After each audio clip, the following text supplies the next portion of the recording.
mu nekk numéro bu njëkk bi ñu leen fas yéene ànd ak yéen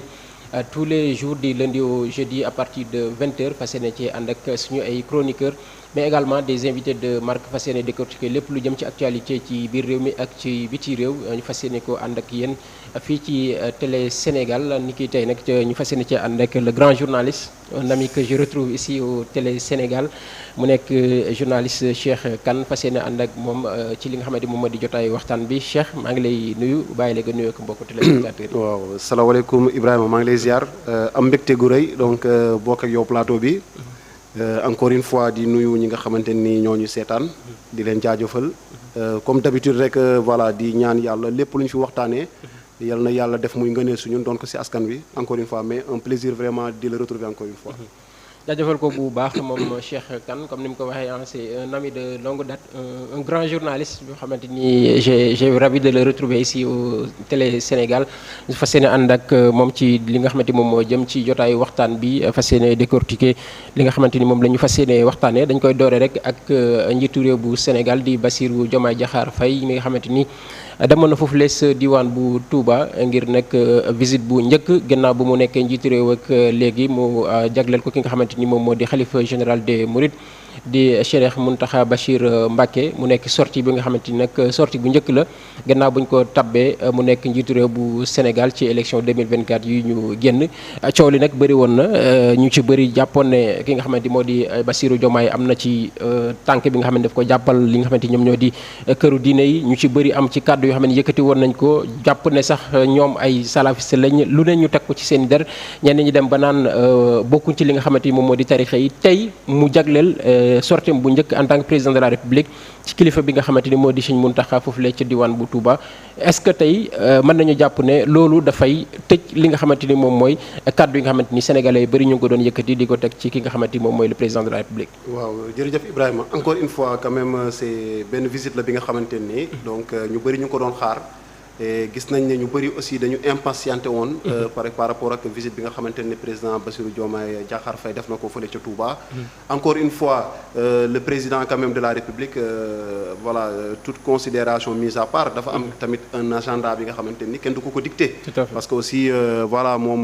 moo njiitum réew mi te lépp lu mu war a def normalement day xool au moment opportun mu def ko et puis gis nañ aussi depuis bi ñu ko falee aussi il fallait mettre en place un gouvernement il fallait nommer un premier ministre d'abord avant ça il fallait faire la passation donc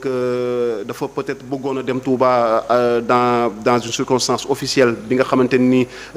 dina doon président bi mu gagné élection yi rek mënoon a dem Touba wala dem Tivaouane wala dem feneen mais peut-être da doon xaar mu duggee fa en tant que président de la République nga xam ne su boobaa quand même c'est la République moom lay représenter foofu noonu et encore une fois def na ko ca ba mu waree et puis day doon li nga xamante ni dañ koy rafetlu parce que Sénégal aussi kilifa diine yi dañ fi am solo vraiment bon tey bëri na sénégalais yi nga xamante ni vraiment jokk nañu ci yenn tarixa yi muy tarixa tijaan muy tarixa murit muy tarixa laayeen muy tarixa bon bëri na quand même donc xaadre et cetera donc am na ay sénégalais yu jokk ci vraiment kër diine yooyu noonu mais am na ay sénégalais yi nga xamante ni ce sont des chrétiens donc ñu jokk ci li nga xamante ni mooy jàngu bi donc encore une fois day doon loo xamante ni dañ koy rafetlu parce que ñun Sénégal dañu xam li nga xamante ni mooy teraanga mais diine tamit dafa bokk ci li nga xamante ni moo ñuy dooleel te moo ñuy fital te moo ñuy may tamit parfois bu réew mi tollee ci diggante ñu am fit wala sañ-sañ dem ci ñi nga xamante ni ñooy kilifa diine yi laaj leen n'est-ce pas ñu wax ci ndax jàmm dellu ci wala bu ñu amee lu ñu naqari gis nañ ko fi avec les opposants et autres képp ku fi am li ko naqari da ngay sol sa dàll dem ca xalif généraux yi dem ca jàngu bi waxtaan ak ñoom wax leen li nga xamante ni moom nga yaakaar ne soo leen ko waxee buñ ci solee seen dàll amaana wala ñu wax ci amaana jàmm dina dellu ci wala di nga mën a retrouver li nga xamante ni mooy li ngay laaj on a vu même des syndicats yu nekk en grève parfois dañuy jóg sol seen dàll dem seeti tarixa comment dirais-je confréries yi chef religieux yi les xalif généraux dem waxtaan ak ñoom pour ñu indil leen li nga xamante ni mooy seen appui seen support ba nga xamante ni dinañ mën a génn ci yenn jafe-jafe yi encore une fois moi je trouve que c'est un acte fort, c'est un acte bi nga xamante ni qui vient à point nommé, et encore une fois peut-être dina mën a noppiloo ñenn ñi nga xamante ni peut-être commencé woon nañu yàq der. surtout sax ñi nga xamante ni ñu bëri ñu ngi doon wax ne Bassirou Diomaye Faye en tant que leader politique musul dem Touba tey mu nekk président de la République def sa première visite fi nga xamante ni moom moo di Touba loolu dafay wane loo xamante ni lu historique la mais également lu symbolique la. Effectivement lu symbolique la parce que en fait bon déjà au moins gis nañ ne moom visite bi d'abord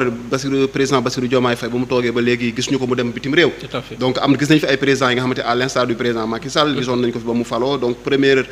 voyage am génn réew mi France la demoon. Donc tey ki nga xam ne mooy président Bassirou Diomaye Faye demagul fenn gis nañ ne mu ngi woon palais di liggéey ca liggéey bi nga xamante moom la ko Sénégalais yi sant mooy taxawal li nga xamante ni mooy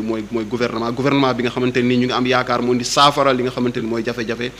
sénégalais. Donc c'est vraiment une visite bi nga xamante ni dañ koy magnifier di ko rafetlu. Espérant comme li ma wax encore une fois nit ñi nga xamante ne yëkkati woon nañu ay accusations yi nga xamante ni moi je dis c'est des accusations qui sont pas fondées parce que gis nga Ibrahima dina jafe nga doon sénégalais nga màgg fi xam culture sénégalaise nga doon ki nga xamante ni da ngay néewal doole wala da ngay doon ki nga xamante ni da ngay attaquer li nga xamante ni mooy les confréries les familles religieuses wala tout simplement n'est-ce pas les croyances des uns et des autres man gëmuma ne un sénégalais bu xam culture Sénégal di nga mën a taxawee noonu parce que fii gis nañ ne au-delà des ñoo bokk parti politique ñoo bokk fii mais da ngay gis parfois et c'est même le cas très souvent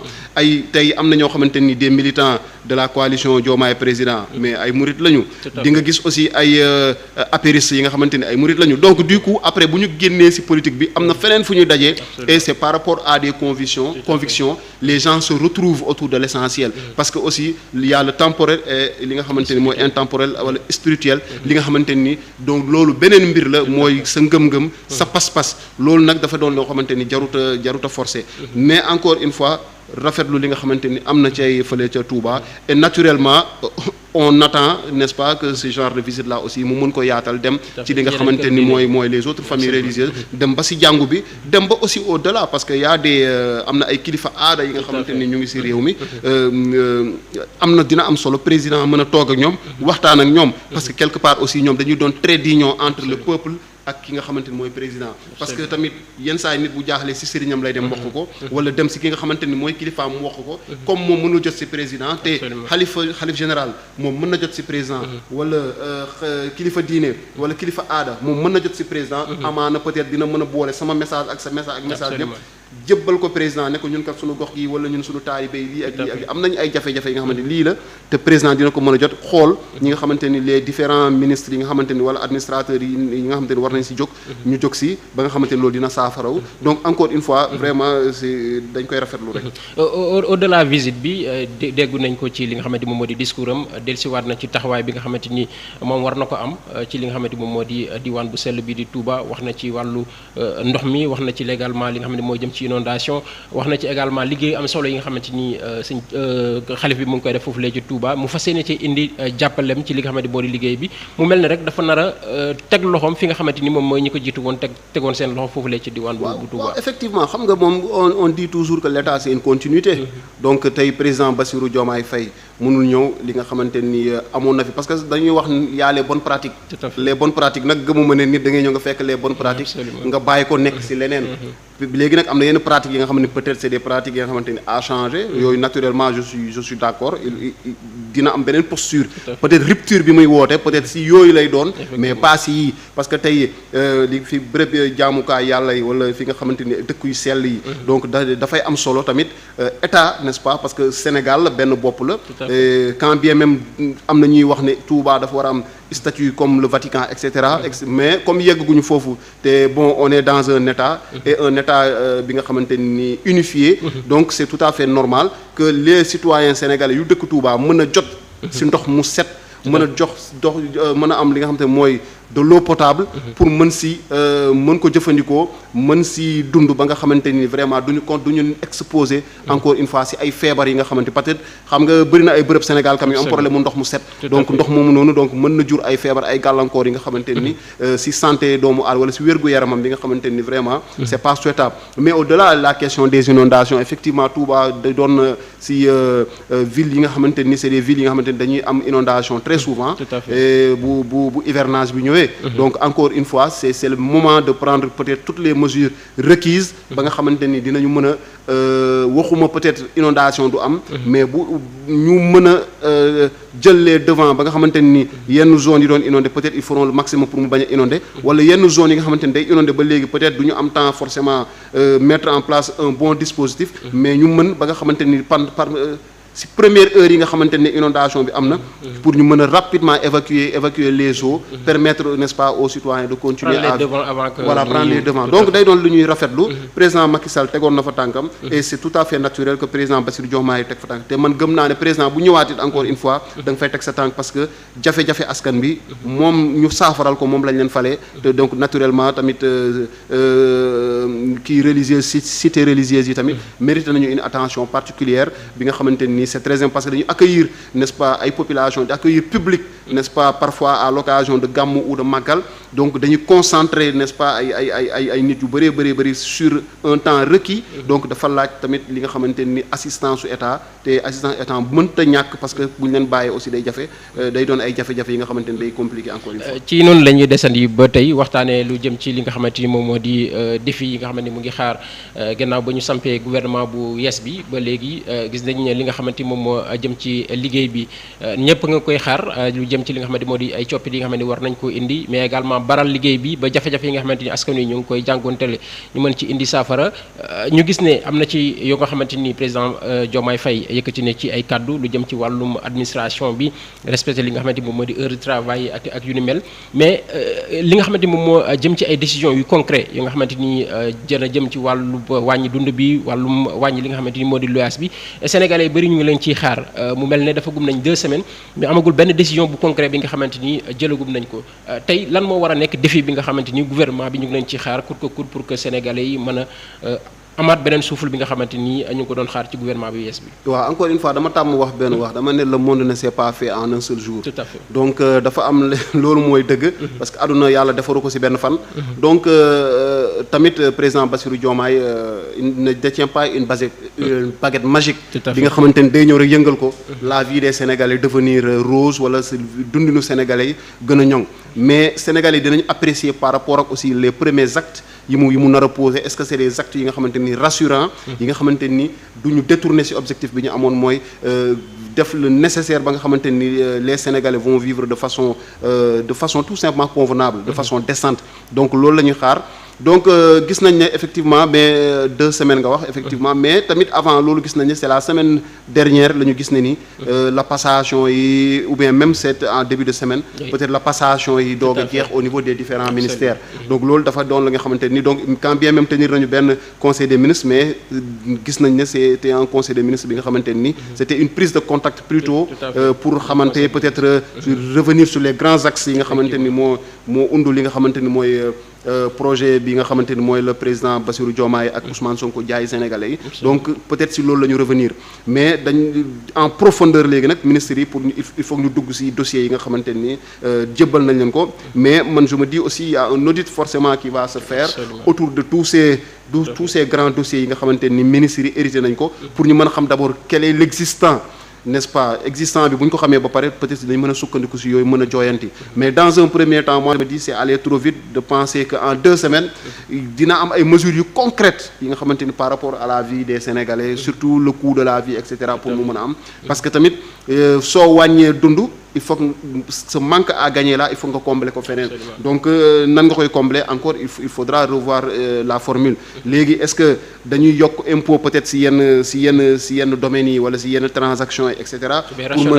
voilà rationaliser mais la rationalisation déjà c'est une réalité parce que gis nañ au moins il y a un gouvernement de 25 ministres quand bien même il y a 5 secrétaires yi nga xamante ni généraux yoo xamante ni nommé nañ leen mais gis nañ ne en tout et pour tout peut-être ils sont 30 donc le gouvernement effectivement. Donc bon, à peu près c'est raisonnable. On nous a familiarisé avec des ministres des gouvernements yi nga xamante ni day am ay plus de 40 ministres, des ministres conseillers, des ministres des ministres délégués auprès du ministre de je ne sais quoi. Donc gis nañ fi genre formule yu rocambolesque yooyu noonu yoo xam ne am na fii. Parfois on sait pas vraiment lan mooy rôle ministre bi exactement, mais gis nañ ne léegi au moins pour dire que dañuy yàqanal wala dañuy rationaliser li nga xamante ni mooy nu mu tudd voilà les dépenses de l'État. Donc ñu ngi koy xoolaat. Gis nañ tamit au-delà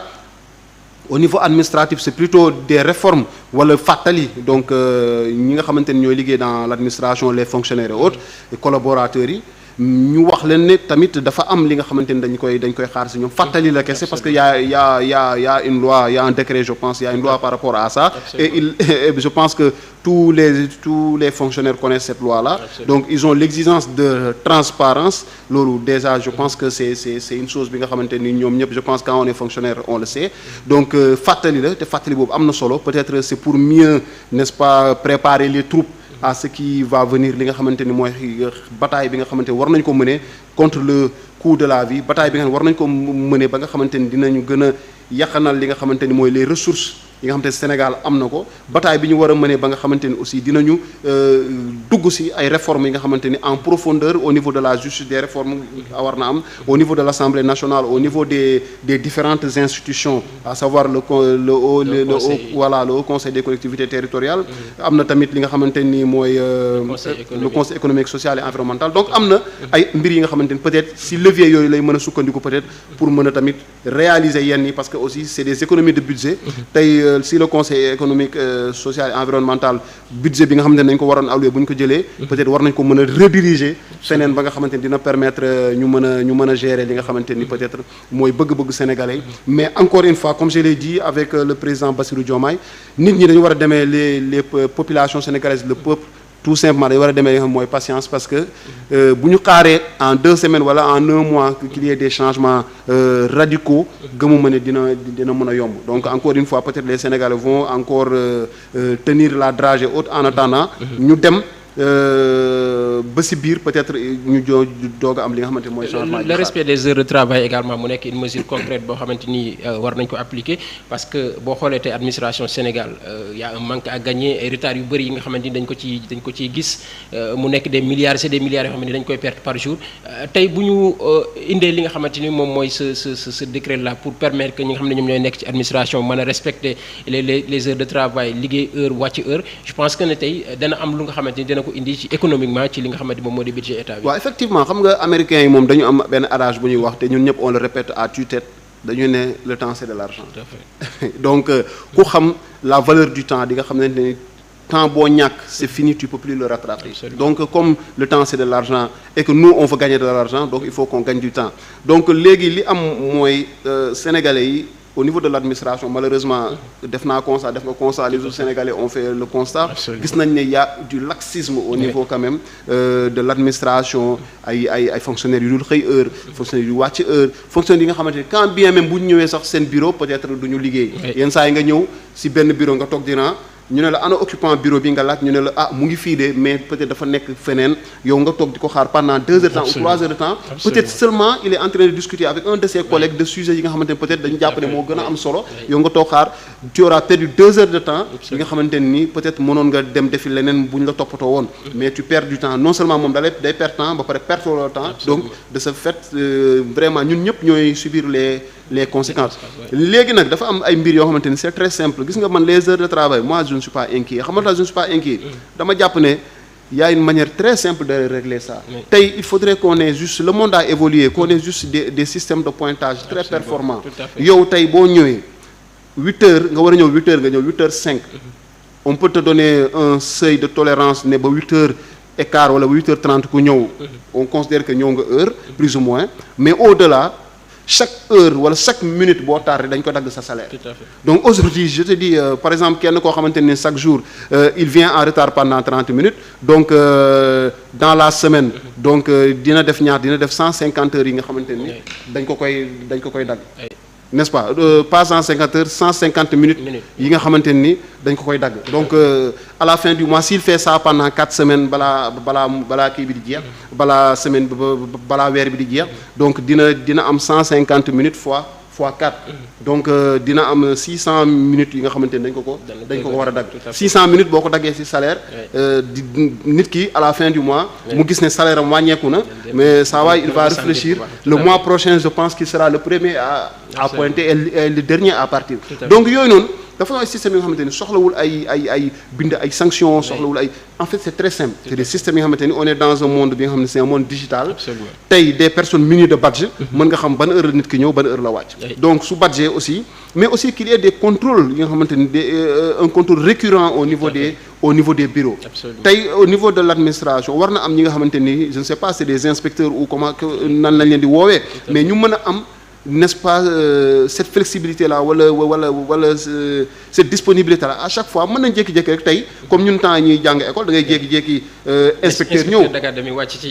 jékki-jékki wàcc ñëw donc de façon inopinée donc da ngay gis voilà maître yi nga xam ne wala sunu maîtresse yi nga xamante woon daawuñu woon peut-être am taxawaay gi war da ngay gis ñu jubbanti ne tey kat inspecteur a fi nekk da ngay sentir ne y a une certaine crainte n'est-ce pas parfois inspecteur dañoo dugg ci benn classe toog jàkkaarloo ak maître bi def cours muy suivre donc de ce fait yooyu yëpp day doon li nga xamante ni day wane ni maa ngi fii nii et je suis là pour le contrôle te nit ki dina gën a joyanti parce que xamul kañ ngay ñëw bu doon par exemple nit ku tappale la ne tey ñëwuma parce que awma temps wala dama waroon dem fenn et cetera bu ñëwee dina laaj directeur bi nga xamante ni directeur d'école bi wala proviseur wala et cetera di ko laaj lan moo tax donc monsieur diw ñëwul tey jàngale si donc de ce fait dina fournir li nga xamante ni mooy information mais dañu gis ne ni y a de l'impunité au-delà dañu gis ne ni dara du leen ci fekk donc boo ñëwee heure nga ñàkk a ñëw heure dara du la ci fekk nga dem fête nga prolonger fête yi dara du la ci fekk nga anticiper fête ñun ñëpp ay réalités ñu xam la donc anticiper fête yi ñu ne la suba la Korité nga dem 2 jours avant après Korité nga jël 2 jours avant et cetera donc mine de rien tu seras resté 5 jours yi nga xamante ni ñëwuloo liggéey ci parce que 2 jours avant nga jël jour fête bi plus 2 jours après donc yaa ngi ci 5 jours semaine bi jeex na donc voilà donc du coup après semaine prochaine ngay ñëwaat léegi nit ñi nga xamante ne woon dañuy soxla woon ci le service public pendant ces 5 jours là bu doon yow la ñuy xaar sa signature la ñuy xaar wala yow sa diligence la ñuy xaar pour mën a jot papier bi nga xamante ni soxla nañ ko duñ ko jot c'est-à-dire tu leur as fait perdre encore une semaine bi nga xamante ni du seen coobare sa coobare et puis si une semaine boobu noonu nit ki peut-être da kayit bu mu soxla woon daf ko waroon a def peut-être dafa war a am benn préinscription parce que dafa waroon a jàngi bitim réew wala dafa waroon a voyager malheureusement jotul kayit bi à temps jotul déposé donc voyage am day reporté peut-être dafa war a am benn fenn fu muy liggéeyee déposé fa ñu laaj ko kayit boobu noonu ñu ne ko boo ko indee ñu jël la boo ko indiwul duñu la jël tu as 5 jours pour le faire pendant ces 5 jours là yow ñëwoo liggéey ci moo tax amul papier bi donc de ce fait jëluñu ko jël nañu beneen moromam donc gis nga donc vraiment les conséquences sont fâcheuses à tout point de vue mais encore une fois c'est une piqûre de rappel bi nga xamante ni président Bassirou Diomaye def na ko ak le premier ministre Ousmane Sonko et espérons que vraiment dina dem du doon effet d'annonce bi nga xamante ni rek dañ koy wax nii rek mu jeex ñu ne non ñii peut-être ils sont venus avec de bonnes intentions ñu dem ba ci biir peut-être ñu bàyyi ndiku laxisme moo yàq Sénégal parce que da ngay def nga xamante ni dara du la ci fekk et après vraiment c'est tout le monde qui en paie les pots. Toujours sur ces décisions du président de la République ak son premier ministre Ousmane Sonko gis nañu fan yi agitation yu bëri yu am ci li nga xamante ni moo di confiscation passeport diplomatique yi nga xamante ni ñenn ci ay anciens ministres wala ay directeurs généraux ñu ngi ciy wax. passeport diplomatique mu nekkoon loo xamante ni dañ koy jagleel ñi nga xamante ni dañu nekk en fonction soit mu nekk ministre wala mu nekk ambassadeur wala mu nekk li nga xamante ni moom mooy des directeurs généraux wala des députés tey ñu gis coow lu bëri bi nga xamante ni am na ci des anciens ministres wala des anciens directeurs yi nga xamante ni nekkatuñu en fonction est-ce que tey loolu war na indi coow au moment où ñoom nekkatuñu en fonction par rapport ak li nga xamante ni moom moo taxoon ñu jox leen ko. oui d'abord damay apprécier par rapport ak benn fait d'abord mooy quand même y a un décret bi nga xam ne président Macky Sall. absolument le 28 oui, mars le 28 tout à fait. xam nga président Macky Sall je pense que ay ndëgg sërëx la. je pense que ne tey moom moo indi c'est exactement ça ay ndëgg sërëx la. tout à fait yi nga xamante ni président Macky Sall lalal na ko ki nga xamante ni mooy président Bassirou Diomaye mais lalaloon na ko beneen aussi mooy par rapport à la nomination ñi nga xamante ni mooy le pool judiciaire financier boobu noonu ak le président de la cour suprême donc nga dem à quelques heures ou bien à quelques jours de ton départ n'est-ce pas de la magistrature suprême nga jël yenn décisions yi nga xam da nga koy imposer ki nga xamante ni mooy ñëw sa ginnaaw. gis nañ ne aussi c'est une pratique au niveau du port autonome de Dakar on a vu ça quand Cheikh Kanté devait quitter le port il a signé une centaine de contrats bàyyil ko ki nga xamante ni mooy Sadikh Bey. quand Sadikh Bey est venu aussi moom tamit mu xam ne lii mënul gérer parce que daf ko nar a plomber peut-être il a dénoncé ces contrats là mu jural ko lan ay mots d'ordre de grève et cetera yu doon am au niveau du port autonome de Dakar. donc mais nag quand un DG le fait c'est très grave mais quand un président de la République le fait day doon encore day gën a grave. donc président Macky Sall li mu def donc gis nañ ne ça manque d'élégance. il faut le dire il aurait pu partir. président Bassirou Diomaye bu ñëwee il va statuer n'est-ce pas avec ses hommes et son gouvernement par rapport au passeport diplomatique te passeport diplomatique aussi nañu xam ne c'est l'état du Sénégal qui en est garant. mooy tax yow booy dem si yenn dëkk yi doo ñu la laaj li nga xamante ni mooy visa. comme man su ma doon voyager wala yow ngay voyager da ngay dem ñaani visa mais mu am ñi nga xamante ni duñu leen ñaan. mais toujours dans l'exercice de sa fonction. effectivement c'est lié à la fonction. c'est ça tey benn ki nga xamante ni peut-être tu étais ministre tu n'es plus ministre. mais ci lan ngay représenter Sénégal. absolument ci lan ngay représenter Sénégal. tu étais ministre de l'intérieur tu n'es plus ministre de l'intérieur. yow est-ce que tu es autorisé à parler au nom du Sénégal. tu n'es plus autorisé à parler au nom du Sénégal. soo demee tugal wala dem bitim réew wala dem feneen. mais tu n'y vas pas au nom du Sénégal tu vas à ton propre nom et cetera. donc day doon li nga xamante ni ça manque d'élégance. mais li gën a doy waar aussi non seulement il dit aux anciens ministres aux anciens parlementaires. ne ko aussi aux anciens ambassadeurs et leurs épouses. bon moi je me demande bien leurs épouses les épouses des ambassadeurs ou bien des anciens ministres à quoi n'est-ce pas à quelle fonction n'est-ce pas la ñuy sur quelle fonction se base-t-on pour dire que ñooñu mérité nañu sachant que ce sont des anciens donc ils ne sont plus en fonction donc boo nekkul en fonction aussi normalement tu dois rendre li nga xamante ni mooy privilège yi nga xamante ni aussi république c'est la même chose muy les véhicules de fonction yi ñu utiliser et tout parce que boo paree ces véhicules de fonction là da nga koy rendre pour ñi nga xamante ni ñoom ñoo war a ñëw nekk en fonction utiliser ko donc je pense que c'est la même chose bi ñu war a def ci li nga xamante ni moom c'est lié à la fonction naturellement c'est lié à la fonction c'est pas une propriété privée. tout à fait c'est pas un privilège à vie c'est pas un acquis. donc da nga ko am pendant que tu exerces la fonction quand tu n'exerces plus la fonction naturellement tu dois avoir l'élégance n'est-ce pas de rendre li nga xamante ni dañ la ko joxoon par rapport à ta fonction. tout à fait léegi nag président Macky Sall benn dëgg sërëx la tegal ki nga xam ne mooy président Bassirou Diomaye. donc ça veut dire que tey aujourd'hui les ministres qui doivent voyager suñ leen ko xañee aussi sur la base de peut-être Bassirou Diomaye président Bassirou Diomaye moo joxe instruction ne bu ñu voyager donc dañ leen di léger parce que aussi côté au-delà de la morale et tout il y a la légalité donc légalité bu dee dafa am décret bi nga xamante ni am na te man gis naa décret bi y a un décret quand même bi nga xam ne président Macky Sall moo ko signé le 28 donc bu dee décret boobu am na te amul beneen décret bu ko abrogé entre-temps donc ça veut dire que ce décret là aussi ça s'applique et comme ça s'applique donc mënoo tamit voilà faire comme eux parce qu'en fait da ngay dellu def comme li président Macky Sall doon def jàpp benn opposant tëj ko këram pendant 50 jours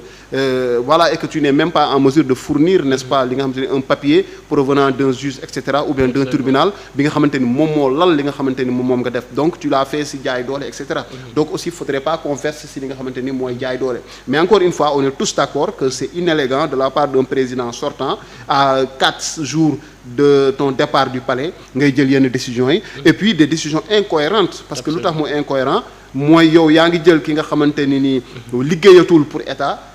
yónni ko fenn nga jox ko passeport diplomatique encore une fois dañuy fàttali ne mooy li nga xamante ne laissez-passer buñ ko mënee wax noonu si pour simplal mbir mi laissez-passer bi la état di jox parce que dañ la yónni yàkkamti la bëgguñu ngay dem di yéexantu fii di am ay problème visa di rater ay vol ak di éviter des contrôles et tout voilà da ngay am di voyage avec les honneurs mais nag c'est tout à fait normal ki nga xamante ni nekkatoo en exercice vraiment nga delloo li nga xamante ni mooy passeport diplomatique biñ la jox mais loolu tamit day wane beneen mbir Ibrahima mooy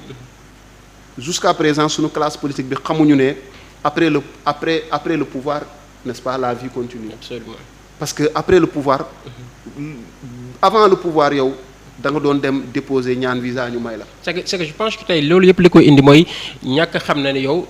da nga ñëwoon en mission da nga ñëwoon pour servir ta nation servir nga ko da nga war a delluwaat ci li nga xamante ni moom nga nekkoon nekkul loo xamante ni yëfu buur la wala quelque chose comme ça donc la politique Sénégal dañu dem ba finalement dañuy jàpp ne dañuy nguuru te au moment où que ñoom dañu waroon a ñëw pour servir li nga xamante moom moo di nation bi. classe politique bi moo comprendre rek au-delà du pouvoir il y a la vie continue léegi yow mais da ngay dellu n'est-ce pas dans une vie ordinaire parce que dañ la jëlee dans une vie ordinaire bi nga xamante ni amoo woon benn ndombo tànk ñu jox la ndombo tànk nga exercer pendant un mandat wala pendant un délai bi nga xam ne dañ la ko impartir bi nga demee ba cappaandaw ga jeex na il faut nga delluwaat n'est-ce pas vivre n'est-ce pas de façon ordinaire donc par rapport ak yenn privilèges yi nga amoon lié à la fonction day doon privilège xamante ni day jeex mais tey c'est quand même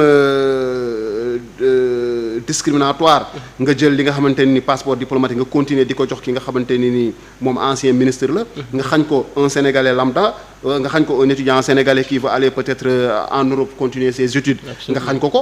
ko un médecin bi nga xamante ni war na mën a jóge Sénégal dem à l'étranger pour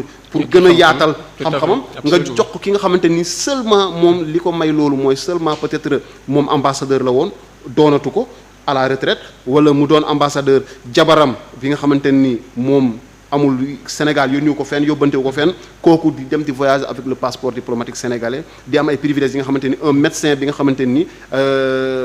vraiment bon nit ñi soxla mu yokk xam-xam et cetera mu war a dem jàngi wala dem yaatal war a dem yenn séminaire ñu xañ ko loolu ba nga xamante ni moom day déposer visa parfois sax day déposer visa ñu refuser ko mu toog ci réew mi continuer donc il faudra que les gens comprennent que la vie continue même après le pouvoir et que pouvoir bi c'est pendant un temps boo ko exercer bu jeex na donc nga delloo vi nga vraiment li nga xamante ni mooy état bi joxoon na la ko parce que aussi c'était lié à une fonction et cette fonction là occupé too ko keneen a ko occupé nañ ko jox kooku dans tous les cas moi je me dis l'histoire des passeports diplomatiques ça revient encore avec le président Macky Sall on a eu l'histoire des passeports diplomatiques gis nañ fii nii y a même des Chinois yi nga xamante ni on les avait arrêtés avec le passeport diplomatique sénégalais gis nañ fi aussi des gens yi nga xamante ni ils n'ont aucune fonction mais ils se promènent avec un passeport diplomatique am na sax yenn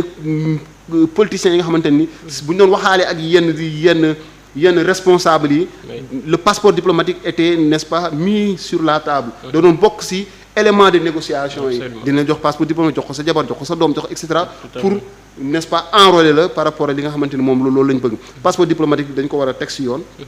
ñi nga xamante ni war nañ ko am ñu am ko ceux qui sont en fonction ñu am ko mais je pense que si le président Bassirou Diomaye n'a pas abrogé encore c'est la diplomatie et puis image du Sénégal c'est très important donc c'est très important par rapport à parce que loo def njombe tim réew tey sa image dañ ko collecte image du Sénégal c'est comme tey sa doom bu defoon njombe dañ fu ñu ko tuddee dañ lay tudd dañu ne doomu Ibrahima la moo def lii donc tey boo doonee sénégalais nga yor li nga xamante mooy le passeport diplomatique sénégalais te nekkoo en fonction nga def naka sudul noonu aussi da ngay gàkkal li nga xamante ni mooy honorabilité réew bi nga jógee mooy sunu réew mooy Sénégal encore une fois te ba pare du am dara derrière lu mën a justifier lu tax ngay doxantoo passeport diplomatique sénégalais parce que tu étais ministre tu étais député tu étais ambassadeur mais tu ne l'es plus mais nga continuer accroché wu ci li nga xamante ni mooy ay privilèges yi nga xamante ni vraiment encore une fois nation bi wàccoo na ak yow wóolu na la dénk na la yóbbu na la mission def nga say mission ba jeex na sa morom ñëw vraiment nga war a bàyyi ko mu doxal vraiment en toute sérénité man loolu laa gis. Le premier ministre ce matin mu ngi woon foofulee ci building administratif pour une visite bi nga xamante ni daf ko fa doon def pour fexe ba ñi nga xamante ni moom moo di administration yu bëri yi nga xamante ni sont en location ci li nga xamante ni dafay bokk ci coût état bu Sénégal ñu mën leen fa regrouper ñu gis ne building administratif bañ ko tabaxee ba léegi presque servirul bu baax li nga xamante ni moom mooy état du Sénégal tey mu nekk loo xamante ni ñu ci bëri ñu ngi koy xaar parce que building boo xamante ni toll na ci 10 étages de jàpp nañ ne tey ministères yu bëri wala ay directions yu bëri war nañ fa mën a nekk te mu nekk loo xamante ni moomeelu état bi la au moment où am na ci ay directions yoo xamante ni dañu nekk ci ay en location tey situation bi nga xamante ni tey gis nañ ko ci Ousmane Sonko defoon fa déplacement tey mën nañu jàpp ne décision bu important la pour par rapport ak rationalisation bi nga xamante ni ñu ngi koy wax ci lu jëm ci dépense yi nga xamante ni war nañ ko utiliser. waaw effectivement xam nga tey ku xam ki nga xamante ni mooy le premier ministre Ousmane Sonko. c'est quelqu'un quand même bon lépp luy wàllu budget. n'est-ce pas gérer budget et cetera donc xelam màcc na ci loolu. parce que aussi il est passé par nu mu tudd les impôts et domaines donc xam na ko. donc estimer. réduire ay coûts tamit loolu jàpp naa ne mbir la mi nga xamante ni xam na ko xam na fu mu war a grignoter ba nga xamante ni dina am benn assiette bu koy permettre mu def yenn dépenses yi wala gérer yenn dépenses yi un building administratif bi nga xamante ni ay 10 étages et cetera ñu tabax ko ci argent du contribuable ñu war ko ñu mettre ko à disposition pour les différents ministères ñu war fa liggéey def fa la ñu war a def et même certaines directions yi nga xamante ni war nañ ko mën a parce que bu nekkee ministres yëpp on est à 25 ministres et cetera donc forcément peut-être dina am ay espace yu des yi nga xamante ni des directions n'est-ce pas war na ko mën a nekk c'est tout à fait normal c'est comme nga dëkk sa kër ak nga dem louer donc la différence est toute faite donc fi nga dëkk yaa ko moom donc ça veut dire que tey boo fa demee dëkk location da lay teggeeku gis nañu fii à travers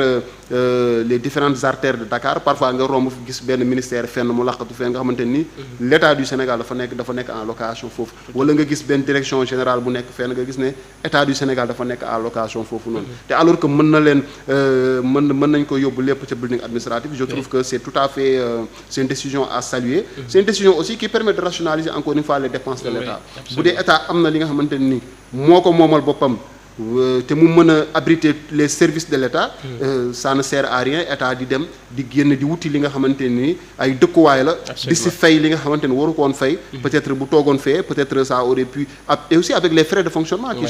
qui sont derrière non seulement il y a des frais de fonctionnement et d'entretien yi nga xamante ni day am au niveau du building administratif mais boo demee louer tamit feneen non seulement tu payes des frais de loyer mais il y a des frais d'entretien et des frais de fonctionnement yi nga xamante ni forcément da nga koy fay fa nga nekk donc day doon ay coûts yi nga xamante ni day metti et naturellement c'est le contribuable sénégalais moo koy supporter n'est-ce pas donc état di ko utiliser pour mën a nekk def mission bi nga xamante ne moom lañ ko sant mais moi je trouve que le président Ousmane Sonko il a bien fait d'y aller et espérons que y aura des retombées par rapport à ça j'espère que yenn ministères yi nga xamante ne ñu ngi fii ci biir dëkk bi demuñu building administratif peut-être il faudrait leur donner les moyens de pouvoir quand même déménager une bonne fois que ñoom ñëpp ñu dem fa parce que en fait je me dis que le building administratif l'objectif était de regrouper tous les ministères c'est-à-dire tey et puis loolu c'est aussi pour faciliter n'est-ce pas la tâche n'est-ce pas aux citoyens sénégalais tey man su ma demee par exemple ma fekk fa ministère de la santé ma fekk fa ministère des sports ma fekk fa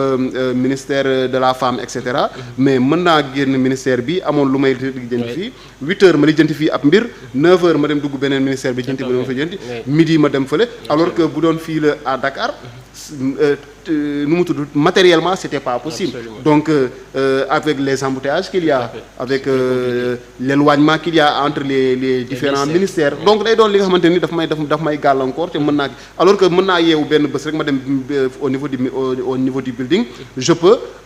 rencontrer ou bien je peux en tout cas me rendre au niveau de 3 ministères différents pour régler n'est-ce pas samay mbir wala régler ay kayit yi nga xam ne war naa ko mën a régler et puis c'est plus accessible et par rapport également ak xam bi aussi yomb na xam parce que tey building ku ko xamul aussi boo ne ko mu ngi wetu palais wala wetu primature automatiquement il va se retrouver également absolument donc day doon li nga xamante ni man je me dis c'est bénéfique n'est-ce pas non seulement pour l'État parce que État dina rationaliser État dina am li nga xamante dina ko teggeeku ci wàllu charge n'est-ce pas yi nga xamante c'est lié au loyer et cetera wala ay charges de frais de fonctionnement wala d'entretien yooyu yëpp dina ko teggeeku donc muy benn ñaar aussi le citoyen comme j'ai dit day am ay facilités de se mouvoir entre différents ministères gérer ay mbiram n'est-ce pas en un laps de temps parce que l'objectif c'est de retrouver le tout en un seul endroit donc le tout en un seul endroit non loolu naturellement day doon li nga xamante ni day yombal liggéey bi et puis bon c'est comme ni nga ko waxee aussi sur le plan géographique c'est accessible donc voilà tu n'es pas obligé de te rendre par exemple sur la VDN jóge VDN daw place de l'Indépendance jóge place de l'Indépendance dugg point E yooyu yëpp da lay teggeeku da ngay ñëw ci benn endroit nga mën a gérer li nga war a gérer et c'est tout à fait souhaitable sinon aussi le building administratif il n'aura servi à rien waaw bu dee ministères yi les différents ministres mënuñu dem foofu noonu mënul abriter les différents ministères mënul abriter certaines directions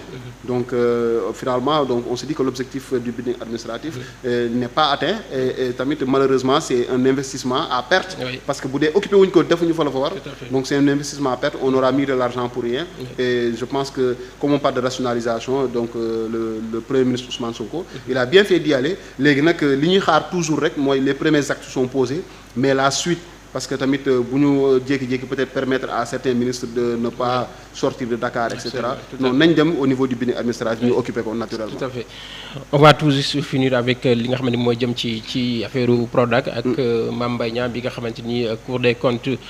daf ko blanchir ci li nga xamante ni moom moo jëm ci affaire Prodac bi nga xamante ni indi woon na fi ay coow Cour des comptes génn benn rapport buy wax ne ki nga xamante ni moom mooy l'ancien ministre de la jeunesse dañ ko blanchir ci li nga xamante moom moo jëm ci li nga xamante moo di affaire Prodac ñenn ñi jàpp ne xëy na dinañu saytuwaat li nga xamante ni moom moo jëm ci dossier boobule tey li nga xamante moo di Cour des comptes wax ne Mame Mbaye Niang dañ koy seetal ci li nga xamante moo jëm ci affaire Prodac mais tey la question est que tous ces rapports yi nga xamante ni mu ngi au Cour des comptes des rapports yoo xamante ni c'est des rapports de 2019 2020 2021 muy Cour des comptes muy OFNAC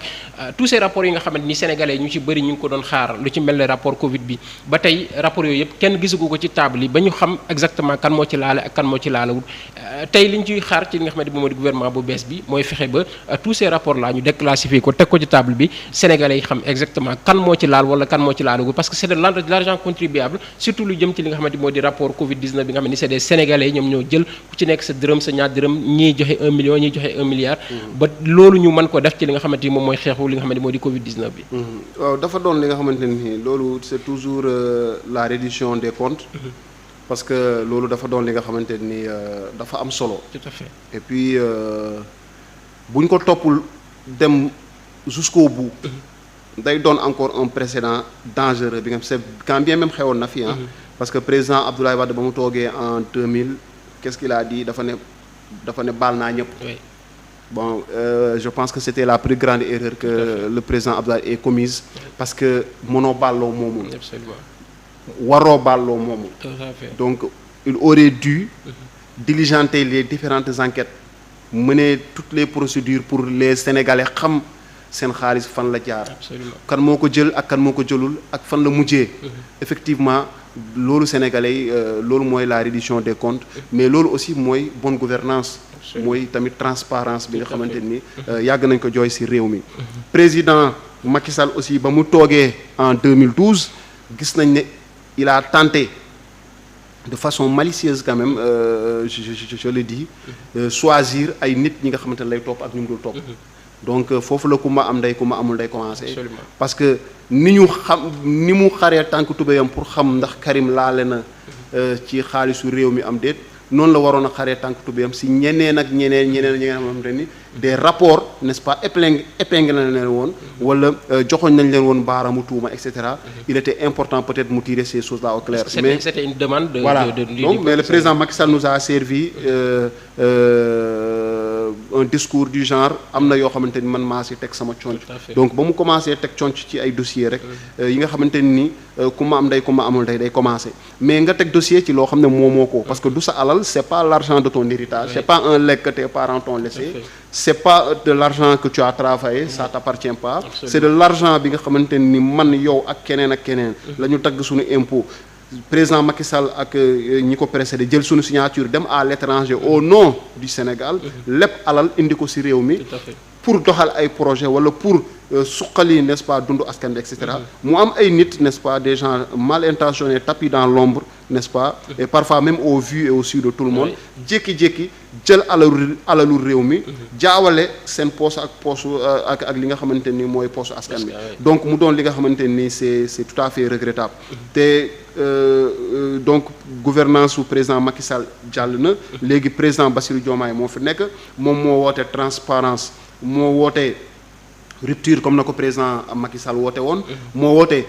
lutte contre la corruption président Bassirou Diomaye moo ko woote donc loolu yëpp mënoo ko woote ba pare nga bàyyi li nga xamante ni mooy le dossier Prodac mu tàbbi géej loolu mënoo ko def ba pare nga bàyyi li nga xamante ni le dossier concernant n'est-ce pas les 94 milliards voilà 94 milliards yi mënoo bëgg loolu wax loolu ba pare nga bàyyi li nga xamante ni mooy les fonds force Covid 19 donc yooyu noonu ak yeneen n'est-ce pas le bradage de nos ressources n'est-ce pas li nga xamante ni aussi au-delà gis nañ ko fi tamit si réew mi si côté pêche bi des contrats yi nga xamante ni parfois littoral bi également littoral bi le foncier le foncier mu doon un problème bi nga xamante ni c'est très sérieux bi nga xamante ni Sénégalais ñu ngi xaar le gouvernement du président Bassirou Diomaye Faye ak du premier ministre Ousmane Sonko ñu taxaw ñu indi ay gindi du seen alalu réew mi la te alalu réew mi képp ku ko laal dañ ko war a leeral dañu war a teg ci table bi ne kat sunu fonds force Covid 19 non 1000 milliards nii la demee diw moo ci laale diw moo si laalewul ña si laale kaay leen wuyu ngeen wuyu n'est-ce pas au nom de la reddition des comptes ngeen apporter ay réponses par rapport ak yi nga xamante ni lënd yi nga xamante ni am na ci ngeen leeral bu dee gis nañ ne defu leen dara qu'on vous laisse partir bu dee nag def ngeen dara ñu woo leen wax ak yéen parce que y a des moyens soit vous remboursez si vous ne voulez pas rembourser aussi vous pouvez pas rembourser après naturellement nga faire face à tes responsabilités ñu xool yoon am na arsenal nu mu tudd par rapport ak ay daan yi nga xamante ni am na ko ñu xool daan bi nga xamante ni pas bu ëpp pas bu manqué mais daan bi nga xamante ni moo méngoo ak li nga xamante ni yow loolu nga posé comme acte encore une fois nga jox leçon n'est-ce pas à la postérité ñu xam ne ni suba kenn amul droit toog ci réew mi def lu la neex lépp li nga def boo fi jógee ñu gas suul mu bañ a nekk également loo xamante ni dafay nekk ciblage comme ni ko président Macky Sall defee woon parce que dañu war a def réduction des comptes mais mu bañ a nekk un ciblage également ci ñi nga xam ne non ciblage comme je dis ciblage dans toute chose baaxul parce que day fausser déjà le bien fondé n'est-ce pas de li ngay def donc boo ciblé rek boo gisee 10 personnes nga tànn ci ñaar bon naturellement dañuy gis ne peut-être am na yeneen yi nga xamante ni intention moo lalu ci ginnaaw wala am na leneen peut-être looy waajal pour ñaar ñooñu et cetera mais non de façon comme ni ko président Macky Sall waxee woon mais il n'a jamais respecté nee na je ne vais protéger personne donc espérons que ce gouvernement là aussi ce régime là aussi ne va pas protéger ne va vraiment protéger personne képp ku laale ci mbir mi sénégalais yi ñu ngi xaar n'est-ce pas yoon leeral ba ñu xam ne ni diwa def ginnaaw ba mu defee mu de faire face à ses responsabilités ba nga xamante ni suba képp ku toog ci réew mi di nga xam ne ni amoo droit def lu la neex demee noonu saa yoo defee naka sudul noonu donc yoon tôt ou tard dina la dab te bu la dabee li nga xamante ni war na ko teg sa kaw dana ko teg sa kaw donc ñu xamee ko noonu loolu daal la ñu xaar mais vraiment oublier léegi nag par rapport au Prodac bon nee nañu rapport am na rapport amul rapport 2015 finalement man affaire Prodac man je t'avoue Ibrahima man comprendre ma ci lu bëri parce que dafa bëri ay version am na ñu ne rapport bi dafa blanchir Mame Mbaye Niang dégg naa aussi dans la presse aussi ñu am ay position ñoo xamante ni man gisuma rapport bi gaa xaw ma ndax le rapport est disponible je pense qu'il est est-ce qu'il n'est pas confidentiel à ce jour je ne sais pas mais am na ñu ne le rapport n'a pas blanchi Mame Mbaye Niang donc de quel rapport finalement on nous parle donc dans tous les cas man je pense que il est grand temps pas seulement dire que c'est le rapport de Prodac seulement moom moo ñu intéressé parce que rapport Prodac kese boo ko waxee nga bàyyi fonds force Covid-19 donc après day doon problème dañuy gis ne peut-être c'est Mame Mbaye Niang qui est ciblé mais au-delà il y a d'autres am na sax ay scandales yoo xamante ni ñun yëguñu ko donc man dama gëm ni avec le régime du président Macky Sall am na scandales yi nga xamante ni xew na ci réew mi am na yu ñu nëbb am na yu feeñ yi peut-être moom la ñuy waxtaanee ci plateau yi et cetera mais am na tamit yi nga xamante ni ñun sénégalais yi jotaguñ ci te loolu lan moo la koy may il faut des audits approfondis moo lay may nga dem jëli n'est-ce pas rëq-rëq yooyu wala li nga xamante ni vraiment malversation yi nga xamante am na wala scandale yi nga xam ne am na il faut que ñu dem xooli ko n'est-ce pas vraiment ba ci biir peut-être ñu mën ko gis mën ko mettre en lumière et c'est très important comme ils l'ont en train de le faire surtout ci li nga xamante yenn ci administration parce que gis nañu yenn ci audit yi nga xamante ni commencé nañ ko des gens qui percevaient des salaires sans jamais poser le pied ci li nga xamante ni moom moo di administration yi donc yooyu yëpp ça pose problème ci li nga xamante ni moom moo di gouvernance su président Macky Sall Sénégal daal réew la boo xamante ni ma wax la mbir nag am na ku ma doon tooñ keroog quoi ma ne ko Sénégal dama yaakaar boo fi wàcce woon malayka sax jox ko réew mi pour mu defar ko dina xaw a jafe parce que nit ñi ñoo am problème xam nga malayka nee nañu moom du bàkkaar du tooñ du kii et cetera donc boo ko fi indi woon sax tu vas voir des Sénégalais qui vont s'arranger pour ne pas bien se comporter parce que tey sous la gouvernance du président Macky Sall mais c'est pas seulement pendant sa gouvernance bien avant parce que président Macky Sall bi mu ñëwee il a fait l'audit des effectifs au niveau de l'administration il y avait plus de 700 et quelques personnes qui percevaient des salaires et c'était des personnes fictives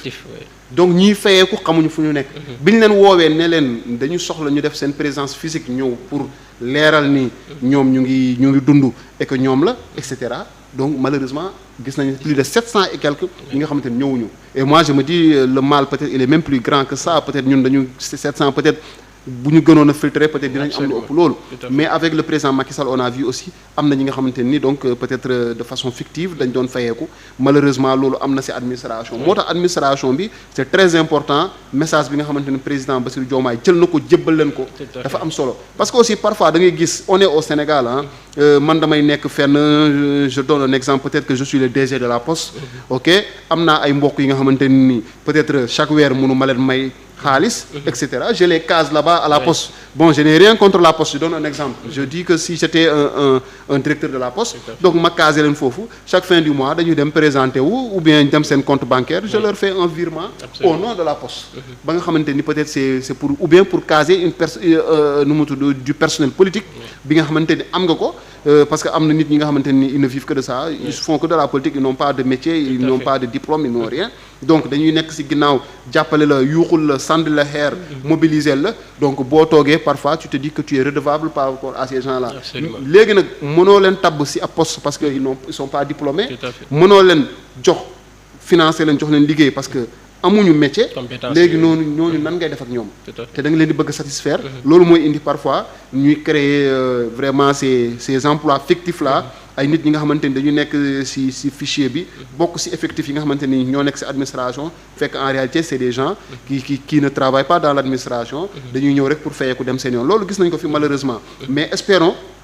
que tout ça un grand coup de balai n'est-ce pas comme président moom gis nañ ne bëgg na balai trop da koy doxantoo donc balai bi fu mu dugg rek na balai ba mu set ba nga xamante ni ñi war a nekk administration rek ñooy nekk administration ñi war a fayeeku ñooy fayeeku tey avec le président Macky Sall en 2012 quand il est venu et cetera donc ay plus de 700 et quelques salariés n'est-ce pas yi nga xamante ni au niveau de l'administration di fayeeku te amuñu fa benn ndombol tànk liggéeyuñu fa et cetera on les a même pas retrouvés parce que kenn ñëwul présenté wu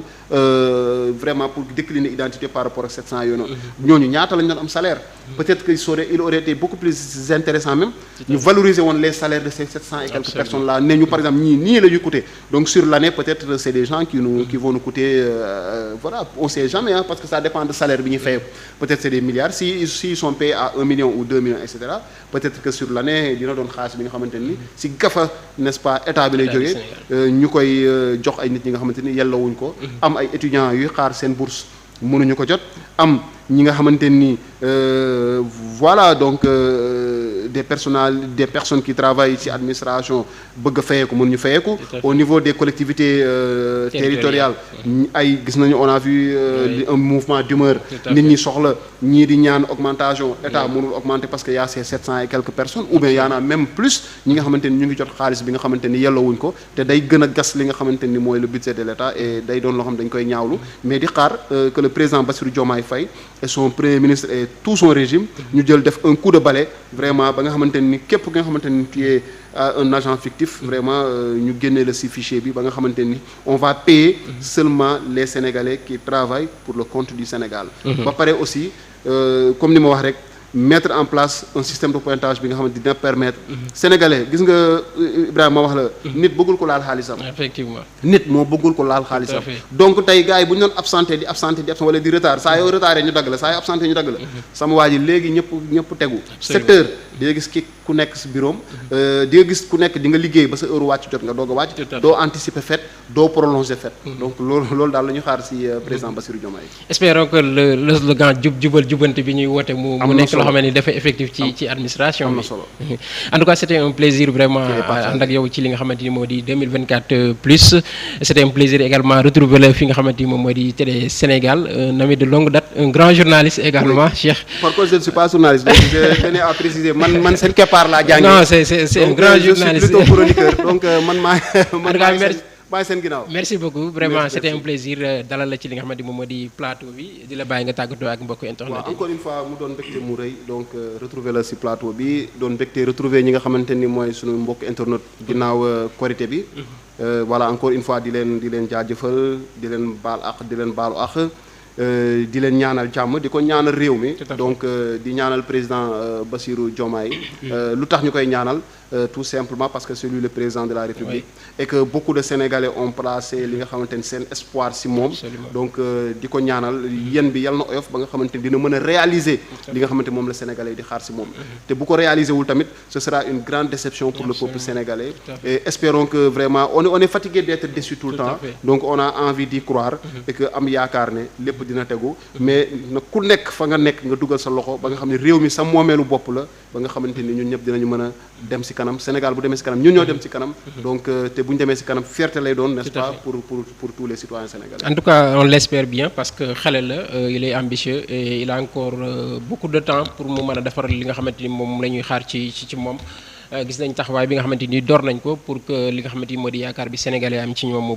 bañ a tas en tout cas c'était un plaisir ànd ak yow ci plateau bi ci 2024 plus. di jaajëfal bokk internet yi ñu doon suivre à travers Télé Sénégal di leen wax ne nii lañ koy ànd ak yéen tous les